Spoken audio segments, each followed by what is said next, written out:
और बहुत से लोगों में ये भी देखने में आया है, साल के साल गुजर रहे हैं, तनख्वाहें नहीं बढ़ रही हैं। कई मसाजिद में, कई दीनी इदारों में यही शिकायत है कि भाई लॉकडाउन था, फला था, ये था, वो था। एक महीने में 28 मरतबा पेट्रोल का रेट बढ़ा है, वो दिखाई नहीं दे रहा है। घर में पकने वाला तेल 90 रुपए से 160 रुपए हुआ है, वो दिखाई नहीं दे रहा है। महंगाई बढ़ना दिखाई नहीं दे रहा है। बढ़ती महंगाई पर आवाज उठाने की जुर्रत नहीं है। ऐसे नामर्द बन चुके हैं। वो तारीखें भी देख लो जहां पर महीने में एक बार भी पेट्रोल का रेट बढ़ जाता था तो कितने हंगामे हो जाते थे। आज उसे दूध से ज्यादा महंगा कर दिया गया, पैदल चलने पे मजबूर कर दिया गया और ये नारा दे दिया गया कि हमें महंगाई से लड़ना है, सरकार से नहीं लड़ना है। झूठा नारा देकर दिमाग ऐसा माउफ कर दिया गया कि जैसे जैसे महंगाई आती जाए या जगड़बंदी आती जाए उसी में जीते रहो,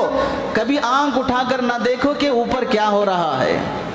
तो जब ऐसे मौके पर हर तरफ से बढ़ोतरी हो रही है, जुल्म में बढ़ोतरी, नाइंसाफी में बढ़ोतरी, नफरतों में बढ़ोतरी, महंगाई में बढ़ोतरी, तो फिर ऐसे मौके पर तनख्वाहों में इजाफा करने में ये बहाना बना देना कि अभी वैसे इनकम नहीं है, फला नहीं, ये चीज़ें बहुत जालिमाना बात है।